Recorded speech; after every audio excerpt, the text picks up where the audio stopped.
యోగి వేమన ఆయన యొక్క జన్మస్థలము కడప జిల్లాలో ఆయన జన్మించారు అని అందరూ అనుకుంటున్నారు. ఒక మాట. రెండవది ఏంటంటే ఆయన గుంటూరు జిల్లాలో కొండవీటి రెడ్డి రాజుల యొక్క వంశంలో జన్మించాడని రెండోది. సరే, ఆయన కడప జిల్లాలో పుట్టాడా, గుంటూరు జిల్లాలో పుట్టాడా అనేది మనకి అవసరం లేదు. ఆయన ఏం చెప్పాడు అనేది మనము ఈరోజు విచారణ చేస్తున్నాం. ఎక్కడ విచారణ ఉంటుందో అక్కడ విచారం ఉండదు. మరి యోగి వేమన ప్రాపంచిక జీవితంలో ఉన్నాడు. మొట్టమొదట ఆయన భోగం యందు ఆసక్తి ఆయన ప్రాపంచిక భోగాన్ని అనుభవించడం కోసము ఒక బంగారాన్ని తయారు చేయాలనేటటువంటి యొక్క సంకల్పంలో ఉన్నాడు ఆయన. ఇప్పుడు ఎట్లయితే డూప్లికేట్ కరెన్సీని తయారు చేయాలనుకుంటుంటారో అప్పుడు బంగారం తయారు చేసే విద్య. అప్పుడు అంటే ఆ మట్టిని అడవిలో ఉన్నటువంటి చెట్టు రసాలు కలిస్తే బంగారం అవుతుంది అనేది ఆయన ప్రయత్నం చేసి చేసి చేసి చివరికి ఒకరోజు ఆ బంగారం తయారు చేసే స్థితికి వచ్చాడు. ఇంకొకటి తక్కువ ఉంది, ఏదో పసరని, ఓ చెట్టు పసరని అడవిలోకి వెళ్ళాడు. అడవిలోకి వెళ్ళి వెతుకుతున్న సమయంలో ఆ అడవిలో ఒక ఆధ్యాత్మిక గురువు, ఆత్మ యొక్క సాధన చేసిన గురువు ఒక ఆయన ఆ కొండ గృహలో ఉన్నాడు. ఈయనేమో ఆ బంగారం తయారు చేసేటటువంటి యొక్క మూలికల కోసం ఈయన వెతుకుతున్నాడు. ఆ ఆధ్యాత్మిక గురువు తన పక్కన ఉన్న శిష్యుడికి చెప్పాడు అంతకుముందు రోజు, నేను రేపు మధ్యాహ్నం 12 గంటలకు శరీరాన్ని వదిలిపెడుతున్నాను.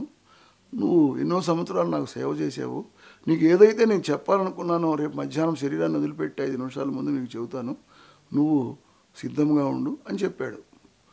అంటే ఎవరైతే ఆత్మతో కలిసి ఉంటారో ధ్యాన సాధన నిద్రపోయే ముందు అరగంట, మళ్ళీ నిద్రలేచిన తర్వాత ప్రాపంచిక జీవితంలో ప్రవేశించే ముందు ఒక అరగంట ఎవరైతే ప్రతిరోజు సాధన చేస్తారో వాళ్ళకు శరీరాన్ని వదిలిపెట్టి 6 నెలల ముందు తెలుస్తుంది అని చెప్పి మనకు యోగులు చెప్తున్నారు.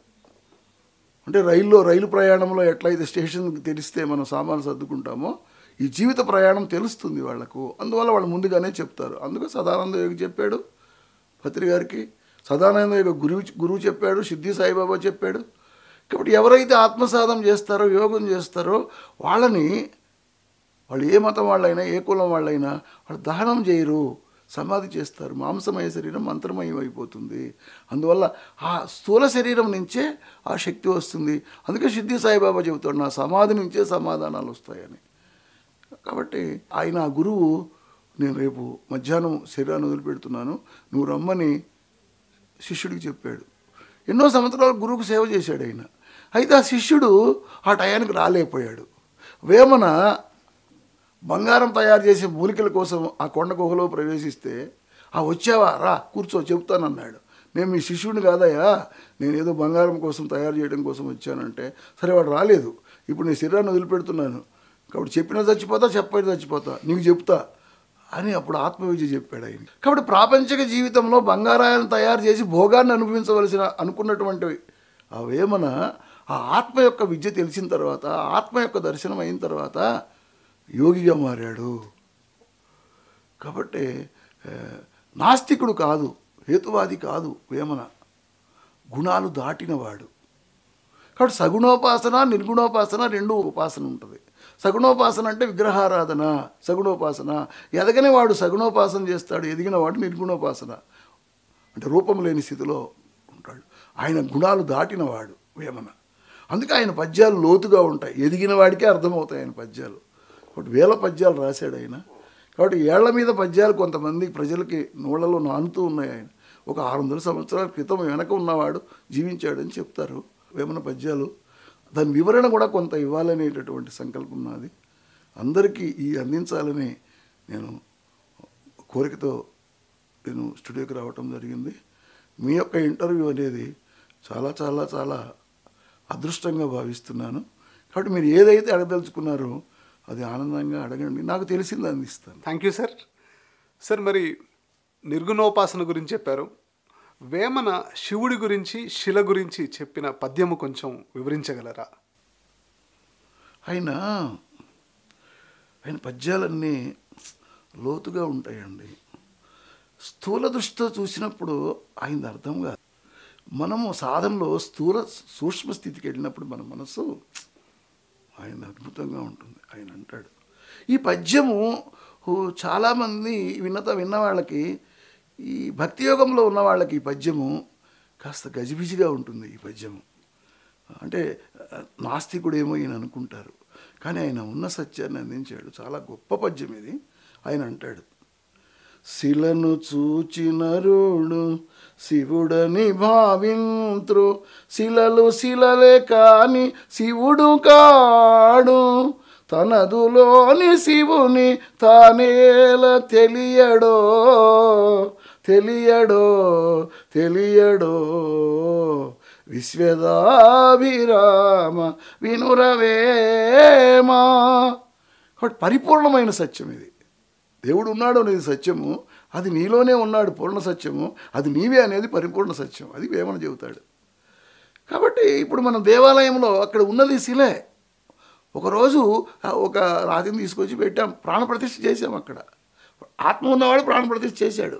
అక్కడ దైవం లేడు అంటలేదు, అదే పరిపూర్ణ సత్యం కాదని చెప్తున్నాడు వేమన. కదిలేవాడు నీ లోపల ఉన్నాడు, కదలనివాడు అక్కడ ఉన్నాడు, అది ఆయన చెప్పేది. కాబట్టి ఒక దేవాలయం ఎందుకుందా అంటే, ఒక అద్దంలో మన ముఖం చూసుకోవటానికి ఎలా అయితే అద్దం ఉన్నదో, దేవాలయం ఏం చెప్తుందంటే నీవు దేవుడు అని చెప్పడం కోసం, చూపించడం కోసం ఉన్నది. కాబట్టి ఆయన అది చెప్తున్నాడు అనమాట.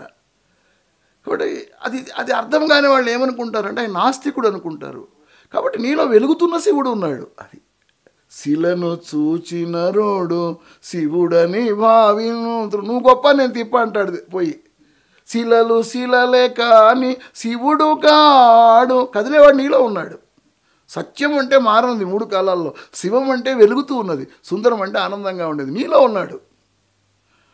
తనదులోని శివుడిని తానేల తెలియడో. కాబట్టి దేవాలయానికి పోవడం తప్పు కాదు, ఆ దేవాలయంలో దైవం ఉన్నాడు అనుకోవడం తప్పు కాదు. కాబట్టి ఎదగాలి.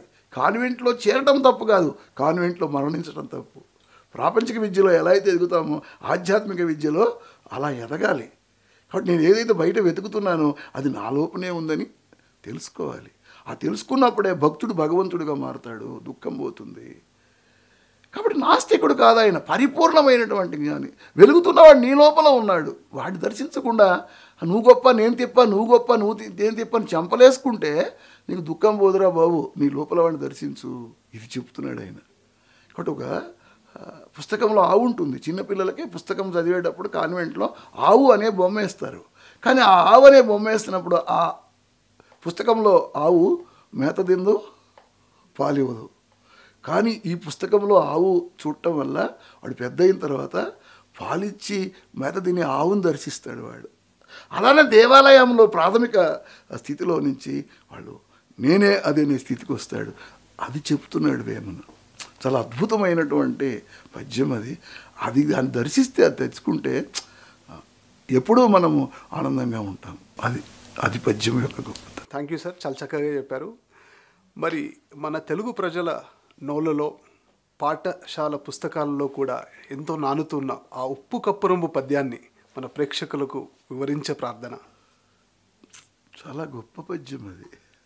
ఆయన అంటాడు, చూడటానికి ఉప్పు కర్పూరం 2 ఒకేలా ఉంటాయి చూసేటప్పుడు, కానీ అది వాడేటప్పుడు తెలుస్తుంది ఏ కర్పూరం ఏంటి, ఉప్పు ఏంటి అనేది.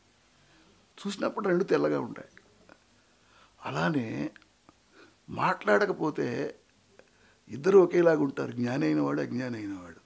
నోరు విప్పితే తెలుస్తుంది. వాడితే ఉప్పు ఏమిటో కర్పూరం ఏమిటో ఎలా తెలుస్తుందో, నోరు విప్పితే వీడి జ్ఞాని అజ్ఞాని అని తెలుస్తుంది. ఆ పద్యం అదనమాట. ఉప్పు కప్పురంబు ఒక్క పోలిక నుండు, చూడ చూడ రుచుల జాడవేరు. వాడేటప్పుడు తెలుస్తుంది ఏది కర్పూరం ఏది ఉప్పు అని. పురుషులందు పుణ్య పురుషులు వేరయ, లేరయ అనలేదు, వేరయ. పురుషులు అనగానే చాలామందికి మరి పురుషుని గురించి ఏమని చెప్పాడు, మరి ఆడాళ్ళ సంగతి ఏందనుకుంటారు. అసలు ఆయన ఆత్మపరంగా చెప్తున్నాడు, దేహపరంగా చెప్పటం లేదు ఆయన. పురుషులు అంటే అసలైన అర్థం ఏమిటాయంటే, పురుషుడు స్త్రీ అని కాదు, దేహపరంగా స్త్రీ, దేహపరంగా పురుషుడు. కానీ ఈ దేహం అనేది పురము. ఈ పురంలో వెలుగుతున్న ప్రతి ఆత్మ పురుషుడే, అది స్త్రీ కానీ పురుషుడు కానీ. కాబట్టి ఈ అజ్ఞానంలో ఉన్నప్పుడు, ఈ దేహంలో ఉన్నప్పుడు దేహమేనే నేను అనుకున్నవాడు పురుషుడు. వాడి జ్ఞానైన తర్వాత పురుషోత్తముడు అయిపోతాడు. కాబట్టి ఇక్కడ స్త్రీలకు పురుషులకు ఈ పద్యము అందరికి కలిపిందనమాట. పురుషులందు పుణ్య పురుషులు వేరయా అంటే అజ్ఞానంలో ఉన్నప్పుడు మనం అంతా పురుషులము ఆత్మపరంగా. కాబట్టి ఈ అజ్ఞానంలో ఉన్నప్పుడు చేయకూడని కర్మలు చేస్తుంటాం, బాధ పెడుతుంటాం అందరినీ. కాబట్టి ఈ పురుషుల నుంచి పుణ్యపురుషులు అవుతారు. ఒక మార్కెట్కి వెళ్ళి మనం కూరగాయల మార్కెట్కి వెళ్ళి మంచి వంకాయలు ఇవ్వమంటే ఏమంటాడు అమ్మేవాడు? ఏరుకోమంటాడు. అంటే వంకాయల్లో మంచి వంకాయలు ఉన్నట్లు పురుషులలో పుణ్యపురుషులు ఉన్నారు. అంటే పుణ్యకర్మలు చేస్తారనమాట వాళ్ళు. అది ఏ రకంగా చేస్తారో, అది ఏ మార్గంలో చేస్తారో వదిలేయండి. కాబట్టి ఎవడైతే పుణ్యం పరిపక్వ స్థితి వస్తుందో వాడికి జ్ఞానాన్ని తెలుసుకోవాలని కోరిక పుడుతుంది, అది అర్హత వస్తుంది. పుణ్యం లేకుండా జ్ఞానం అనేది నిలబడదు. ఆ పుణ్యకర్మ అనేది ఒక భూమి మీద విత్తనాలు వేసే ముందు ముళ్ళు రాళ్ళు శుద్ధి చేస్తే తర్వాత విత్తనాలు వేయచ్చు. అలా పుణ్యకర్మలు అనేవి పాత్రని శుద్ధి చేయటం అన్నమాట. ప్రతి వాళ్ళు రోజు ఆడవాళ్ళు ఎలా అయితే వండిన తర్వాత పాత్రను శుద్ధి చేసుకొని మళ్ళీ తెల్లారి ఎలా వండుకుంటున్నారో ఈ హృదయం అనే పాత్రని, మనసు అనే దాన్ని శుద్ధి చేయటం అనేది పుణ్యకర్మ. తర్వాత ఏం చేయాలి? శుద్ధి చేశాక వండుకోవాలి, వండుకొని ఆకలి తీర్చుకోవాలి. కానీ వీడు శుద్ధి చేసుకొని పాత్రలు చూసుకొని చచ్చిపోతున్నారు తప్ప వండుకోవట్లేదు ఈ జ్ఞానం అనే పాత్రలు. అప్పుడు జ్ఞానం అనే అన్నం వండుకుంటే ఆనందం అనే ఆకలి తీరుతుంది, ఆనందం వస్తుంది.